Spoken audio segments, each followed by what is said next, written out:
The Durian Heat, bringing big ideas and critical opinions in Southeast Asia.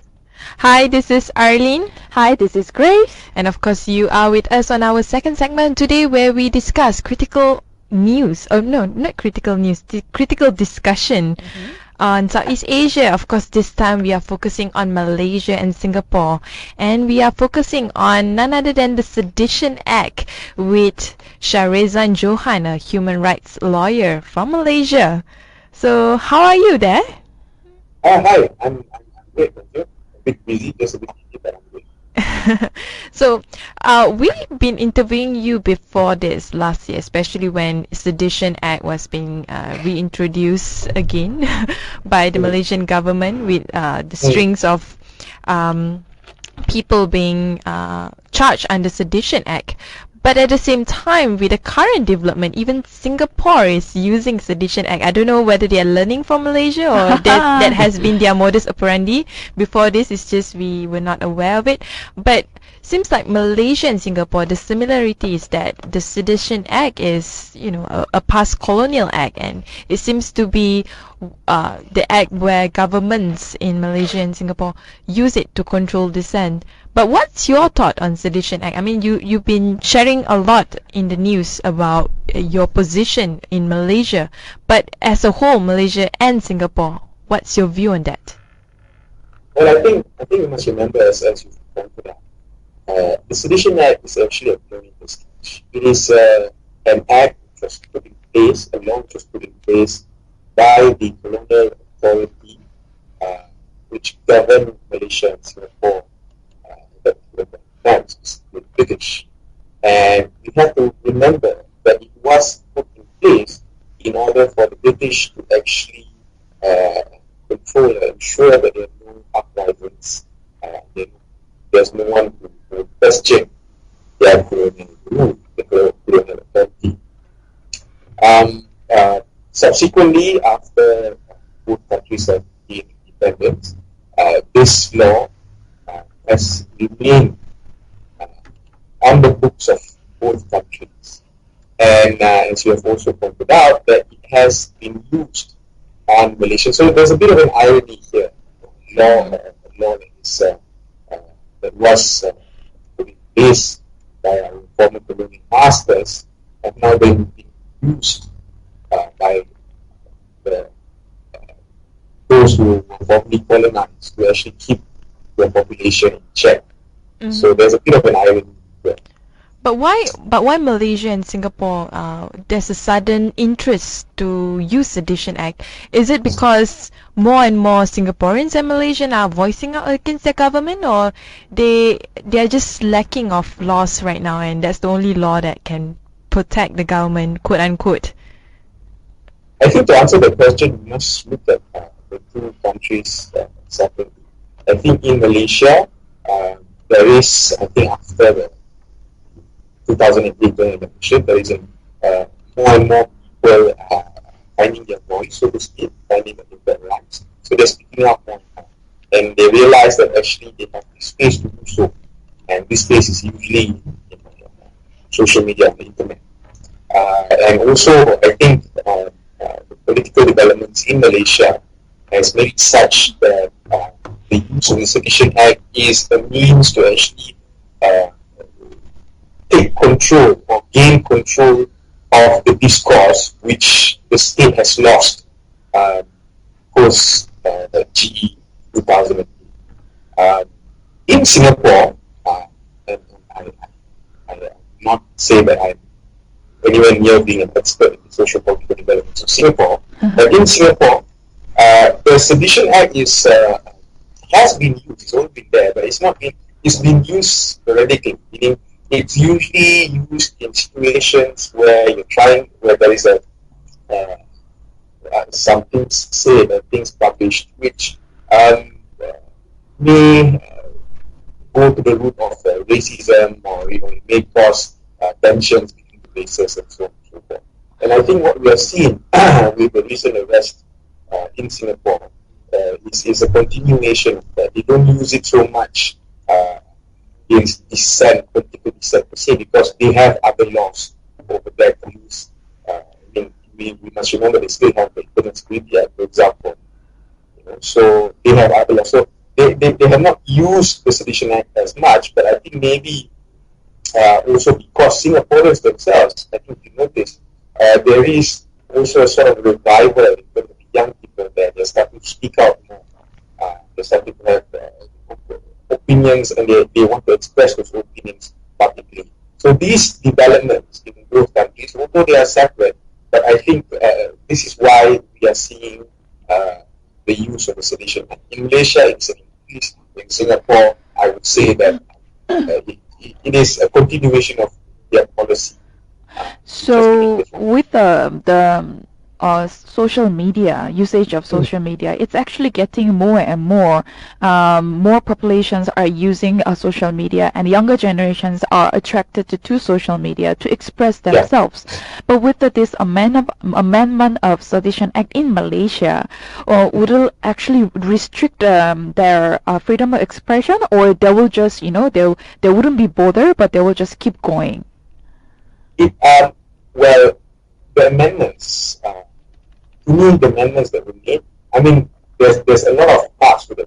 There is, but what is also quite apparent in the amendments is that the government is now taking social media seriously, seeing social media as the target. Because if you look at some of the amendments, they do seem specifically targeted to social media.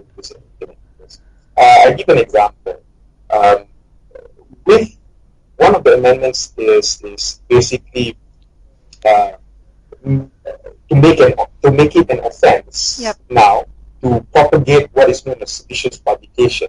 Okay, and in the bill, propagation isn't really defined, so we have to take the common everyday definition of the word, which is basically to disseminate, to spread, or to use the publication. Now, what this means is that, say for example, you get a meme. Usually people like to share these memes, images, like share it, on Facebook or WhatsApp or Twitter, and for whatever reason, the government says that this meme image is seditious. Now, whosoever propagates this image, whosoever shares this image on a social media platform, would actually be committing an offense, even though that person is not the maker of the image, and even though that the person who spread it didn't even have any intention to be seditious. But they would also be liable under the act. So this is just one example of how social media is targeted. And if you ask me, these laws will severely restrict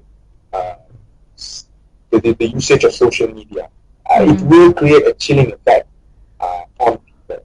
But in saying that, I do hope that despite these amendments being passed and later on becoming law, I do hope that Malaysians, we will continue to speak out, even at the risk of falling foul of the law, because I think we need to defend this freedom of speech and expression which we enjoy online.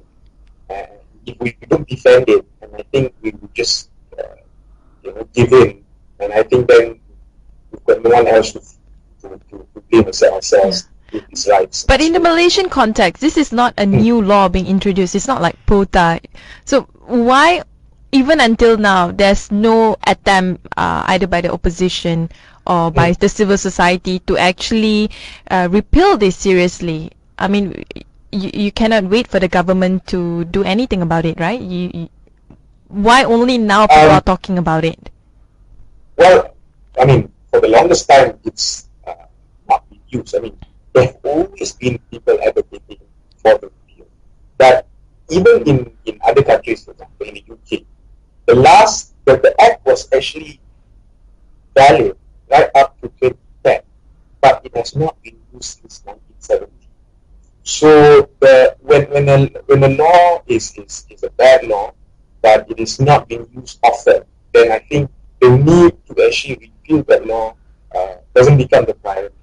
But when that law is abused and used constantly, and especially now where we're seeing an increase of the use. That's why I think we see this movement to repeal the Sedition Act. But to say that the movement only started or people only spoke up against the act recently, I think that would not happen because they've always spoken up. It's just that perhaps the priority in trying to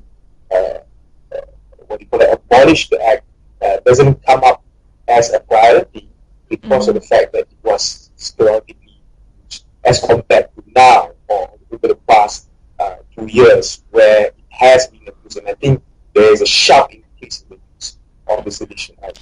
It seems like there's a huge, a bit of a spring cleaning that Malaysian politician needs to do in order for people to, avoid being charged under bad laws, quote unquote. Actually, in addition to that, if I'm not mistaken, Malaysia was so much more liberal than nowadays. Like back to 90s, 60s, or 70s, I believe people had more freedom in terms of fashion.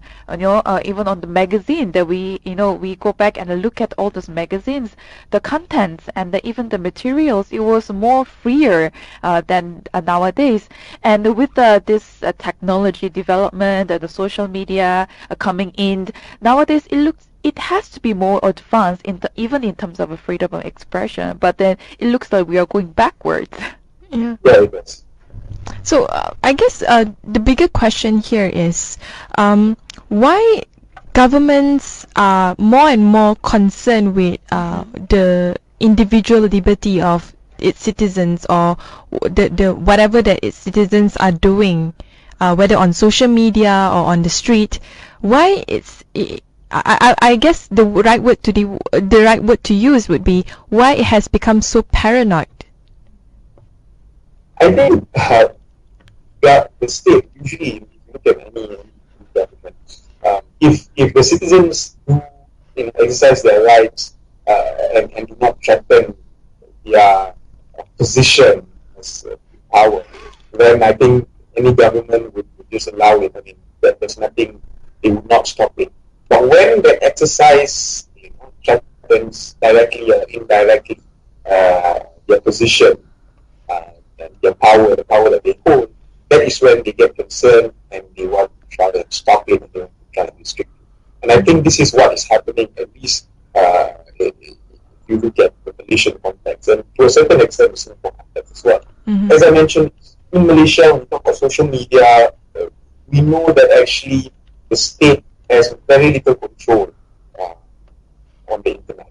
Actually, the internet in 2008 and 2013, if you had like a general elections on the internet, the ruling coalition would lose badly because there's no control over it. Cannot control it. It is only one of the merchants in the marketplace of information. And so, in order to dictate the discourse, in order to wrest control of the power of information, which they have lost, then I think that's why we see these laws being used with regards to social media. And in terms of outside of social media, in terms of in real life, people who, activists, of course, opposition politicians who threaten their position through whatever means that these people carry out their activities, would also be targeted because they feel that it is a threat. Now in Singapore, as I mentioned, the context is slightly different because although there is a bit of a political revival in Singapore, the position of the government is not as precarious, I would say, as that of Malaysia. But instead, what they're trying to do social media for, I think, is to actually try and control the increasing, I think, xenophobic tendencies that some Singaporeans have, which at the end of the day may also threaten their political survival, because one of the campaign issues, I think, at the last general elections, and which will also be a campaign issue in the upcoming Singaporean election, is the fact that there are a lot of foreigners in Malaysia. In Singapore. So the context is pretty different, but the spirit of the Sedition Act itself, do you think is applicable in the context of Singapore in comparison to Malaysia? Because it seems like at least in the context of Malaysia, individual politicians or individual personalities are the ones seems to be heading the campaign of arresting people or charging people under Sedition Act. But overall, do you think the spirit of Sedition Act is essentially not that bad? No, I think it is repugnant because if you look further back, the whole concept of sedition comes from England. It came from a situation where it is seditious to actually question the monarch, because you see the monarchy is an absolute monarchy, and you cannot question it. So when you question it, you are actually being seditious because you're questioning the ruling of the monarch. So when you translate that, but it goes. Sorry to interrupt a bit, but it goes down to what you've been saying about Singapore, which is political survival of the country and the spirit of sedition. Political survival of the government. Actually. Okay.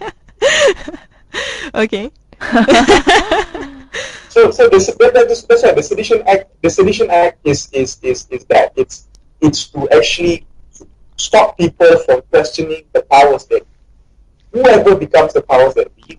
When in England at that point in time, the powers that be were the monarch, and then when they brought the Sedition Act into Malaya, into the colonial territories, it became the colonial authority, became the British. And then when these, countries gain independence, you just swap that powers that be with the government. So if you look at it, it's actually a continuation of that. And so we must ask, if we are a modern democracy, where we are going to be a mature democracy, how can these things be out of bounds from being questioned? How can things like questioning government, of course now it's been taken away, but in Singapore it's still there. How can questioning government be a crime? How can you, if you say something advocating a position which causes displeasure to other people, how can that be a crime? How can you give such a wide power to the government or to the state to utilize, which can lead to abuse? So these kind of questions, if you measure the Sedition Act to the standards of what a democratic country should have, I think it would fall short of these standards. Anyway, we will take one short break, Syahredzan Johan. When we return, we will have more discussion on Sedition Act in both sides of the causeway, Malaysia and Singapore. The Durian Heat, bringing big ideas and critical opinions in Southeast Asia. Hi, this is Arlene. Welcome back, this is Grace. And of course, you are still with Syahredzan Johan, the human rights lawyer that is totally against Sedition Act. But today he's going to talk about not just Malaysia, but Singapore, as what we have been discussing about it. So we have been talking a lot about Malaysia, and I think we are pretty clear about your stance on that. But I want to really, give a breakdown on what had happened currently, especially in Singapore, especially after the passing of Mr. Lee Kuan Yew. I think the most infamous one will be the 16-year-old kid, Amos Yee, where he posted something on his YouTube. I mean, he has been on a YouTube run for quite some time. It went very viral. Yeah, I mean, I would say he's a YouTube star on his own right. But at the same time, there seemed to be a blurred line between what can be said on social media and what cannot be said. And I guess he had crossed the line. But the funny thing is, if you were to put him in any other developing country, in any other developed country, for example the US, he would just be, one of the probably many YouTubers who love to rant about almost everything and anything about their life. But in the context of Singapore, don't you think it's a bit too much for the authority to, treat him like as if he has committed a huge terrorist act?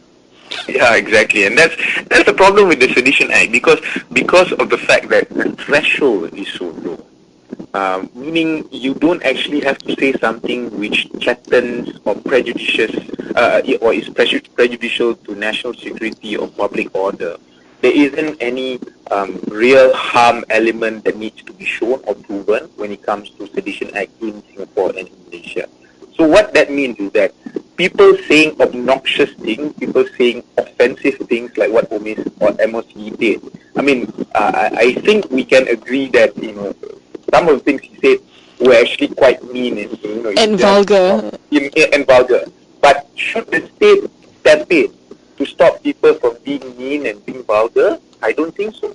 Because as you mentioned, in other countries, being mean and vulgar is something which is, at the end of the day, it is something which comes part and parcel of freedom of speech and expression. Yeah, I mean, I would say that would be bad taste of him to use certain words. Yeah. But then it's his right to do it. I mean, it is his YouTube channel. He can do whatever he wants. Yes, exactly. And if you're not happy with him, or if you don't agree with what he said, what you should do is you should engage him. Either you do a counter video, you write an article, you post comments on his Facebook to say why is it that you don't agree with him. But why is it that the state must step in to stop him from saying whatever he said? And I think this is what we need to review again. The need for the state to step in when people are offended. Mm-hmm. But why the state seems to continue to control dissent? I mean, in the context of Singapore, even after the passing of Lee Kuan Yew, we know that it's Lee Kuan Yew's legacy to somehow create a stable Singapore where people just abide by the rules. Yeah. But in today's Singapore, the demographic is very different. There's a lot of foreigners. There's a lot of international interest in that particular island. Do you think it's kind of outdated for Singapore government to act in that particular way? Yes, and I think the reason why they have actually taken action is because of the fact that this MOC actually did question the legacy of Mr. Lee Kuan Yew, the late Mr. Lee Kuan Yew, and I think that's why the government stepped in, because it directly impacts their rule in the sense, because of the fact that it's still a PAP government and so on and so forth. And also I think it is also prompted by the fact that a lot of people were angry with what MOC did. So there is also an element of public pressure, I suppose, which resulted in the state taking action. I think if it was some other person, if he said even meaner things about some other person, I don't think the state will step in. It is because it is about the late Mr. Lee Kuan Yew that the state stepped in. That's true. I mean, there were 20 police reports against MSC. But at the same time, if you put it in the Malaysian context, there were also police reports against personalities, either in civil society, even a lawyer, and journalists and all that, that whenever they issue something that is considered having a seditious tendency.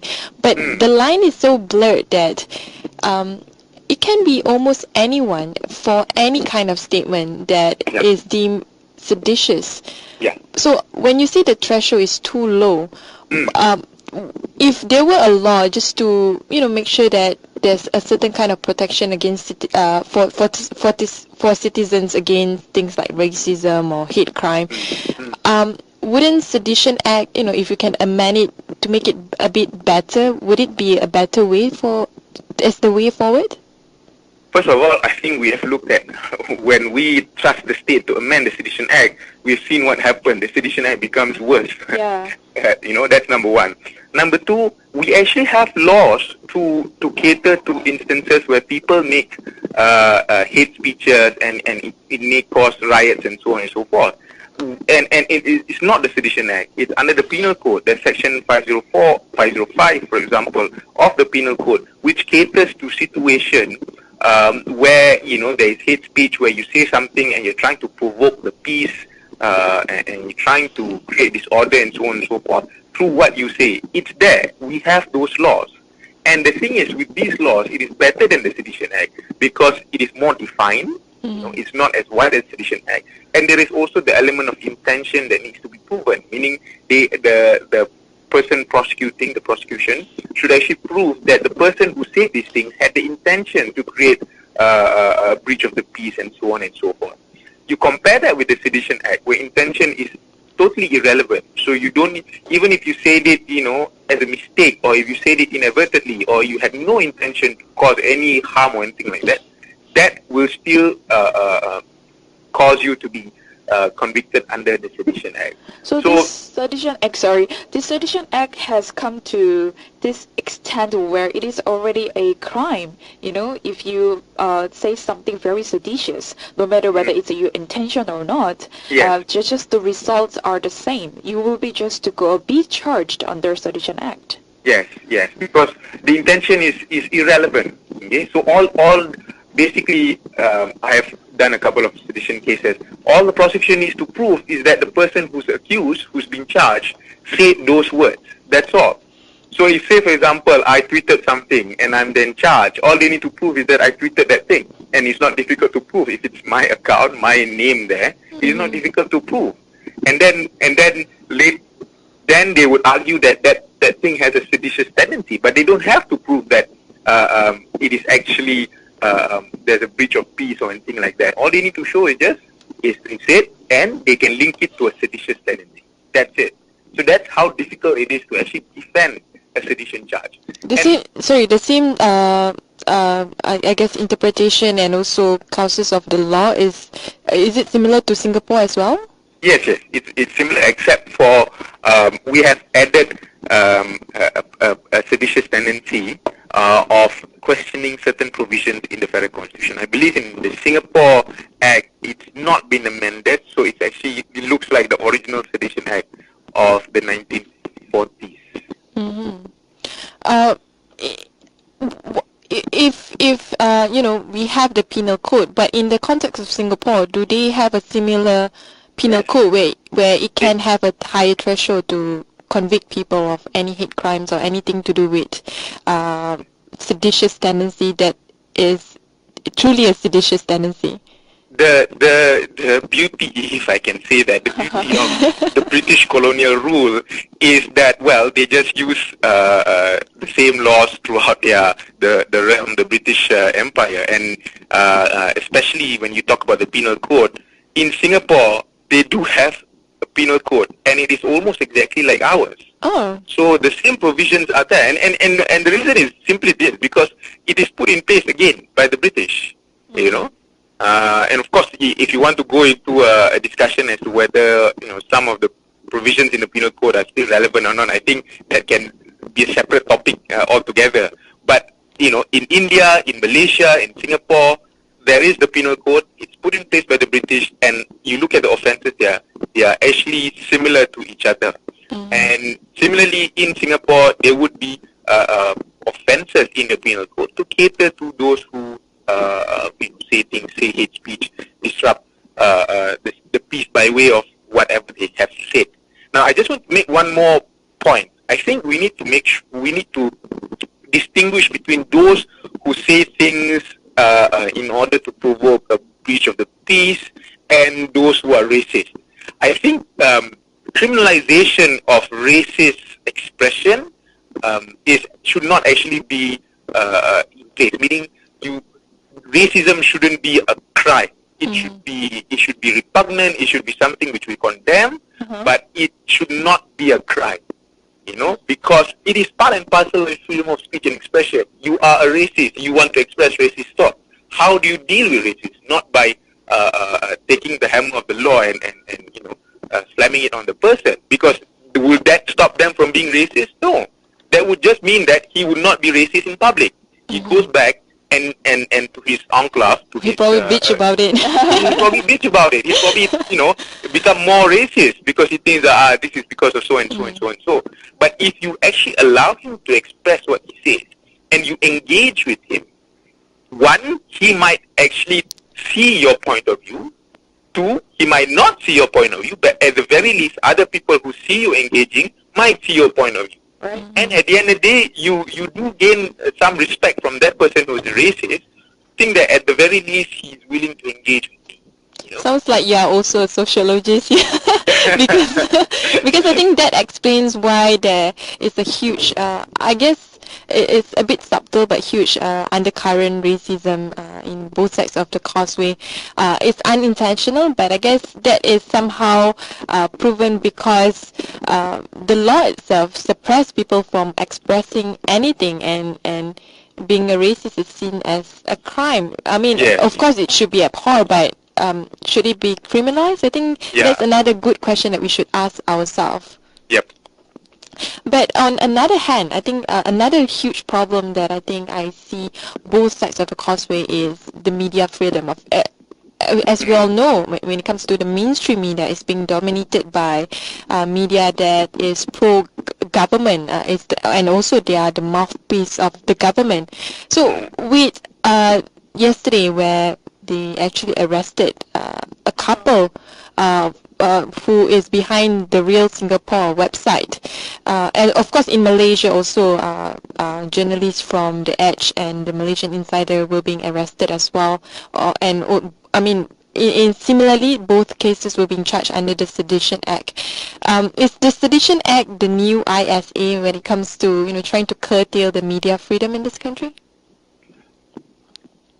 I would refrain from using the word ISA because of the simple fact that I think the ISA is a bit more worse, and I think there can be arguments to be made that actually quota and quokka are the new ISA. But in terms of severely restricting media freedom, I think we are actually getting the days of the ISA where a law is used to interfere with freedom of the press. And again, I think we need to make a distinction between journalistic ethics and criminalizing something. A lot of people have been talking about, if this media outlet made a mistake, they should have checked their facts, blah blah blah, and so on and so forth. Yes, ethically there might be some questions that you want to raise there, and then it's up to you, and then it should be dealt with by the proper body in terms of the journalistic body and so on and so forth. But should again the state step in if there is a mistake in reporting? I think that is something which should be left to the parties who want to seek redress. If a media outlet has defamed someone, then the person who has been defamed should take civil action against the person. If there is a mistake in the reporting, they should ask for a clarification, things like that, not for the state to step in. And I think this is a worrying trend because once the media is curtailed, and I'm talking about the online media here, I think because conventional wisdom is that online media is freer than perhaps mainstream media. So once that is under threat, and the Sedition Act, the amendment, can actually be a threat to online media. Once that is becomes a threat, then I think we're going to see a regression in the progress, the political maturity that we are trying to achieve over the past few years. Mm-hmm. So what you're, if you can predict like the future trend of online media, regardless whether it's online radio like Durian Heat or just online publication, do you think people will self-censor themselves in order for them to not being charged under the Sedition Act? I think there may be some who will, but I do hope that most will not, because as I mentioned, these are principles, and if we ban our principles, or if we do away with our principles because we are afraid, then these principles, it would seem that these principles do not mean much to us. And I'm quoting Edward Snowden here when in a recent interview he said, so, if we take away, if we stop doing something because we are afraid of the law, and we say that these are our principles, but then we do away with them, we don't adhere to our principles because we are afraid, then I think these principles don't really mean much to us. So I think if we want to say that these principles are the bedrock of our civilization, civilization or our society as a whole, that we need to ensure that despite whatever, we will still continue to do what we do, even though it means that we put ourselves at risk. Mm-hmm. Anyway, we will take one short break. When we return, we will have another discussion together with Syahredzan and Johan, of course. The Durian Heat, bringing big ideas and critical opinions in Southeast Asia. Hi, this is Arlene. Hi, this is Grace. Okay, we are back again still with Syahredzan and Johan on Sedition Act, both in Malaysia and Singapore. So, Grace, you have something to ask about Sedition Act, Well, right? it is something that it's what we know already. And not only Malaysia and Singapore, we are worried about the Sedition Act and also especially the amendment of Sedition Act in Malaysia. But Yes. in fact, the other countries outside of Malaysia and Singapore also shown their concerns over the changes to the Sedition Act, especially the U.S. They also, it's a worrisome that, Malaysia is actually stepping backwards rather than progressing with the laws and the regulations in the country. Yeah. So what is your point of view, and then in terms of the perspectives from the other country, the image of our nation as well as the Singapore? I think, when you present yourself as a developing country, and in Singapore perhaps you will make the argument that it is actually a developed country already, and you present yourself as a country with who will adhere to democratic norms, it does seem rather ironic if you see that you have these kind of laws to curtail freedom of speech and expression.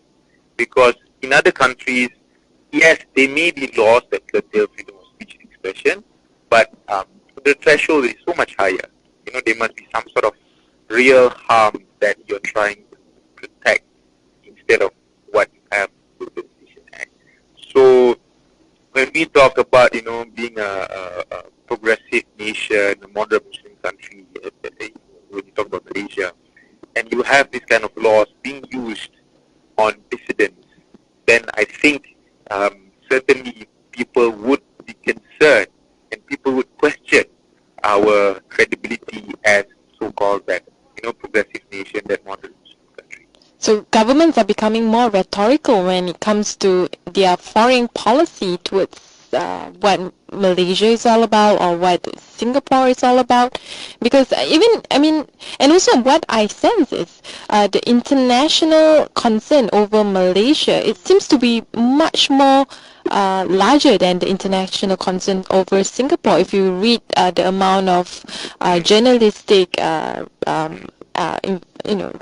articles against what is happening in Malaysia, seems to be much more compared to if you do a research on what happened recently in Singapore. I think that's several factors. Number one, I think perhaps now after certain events, I think the eyes of the international community is now on us, especially in our institutions and so on and so forth, and also because we are positioning ourselves as a so-called moderate Muslim country, that makes us an important stakeholder in world politics. And also, I do think that the reason why there's more literature on our use of the Sedition Act as compared to Singapore is because of the fact that I think we can safely say that there is a crackdown using the Sedition Act. I think there is if you look at from last year right up to now, I think there's just a lull in between where the Sedition Act was not used, but then you see it continuing. Every other week there's someone who's arrested or charged under the Sedition Act. We've gone from charging politicians to now arresting and detaining journalists even.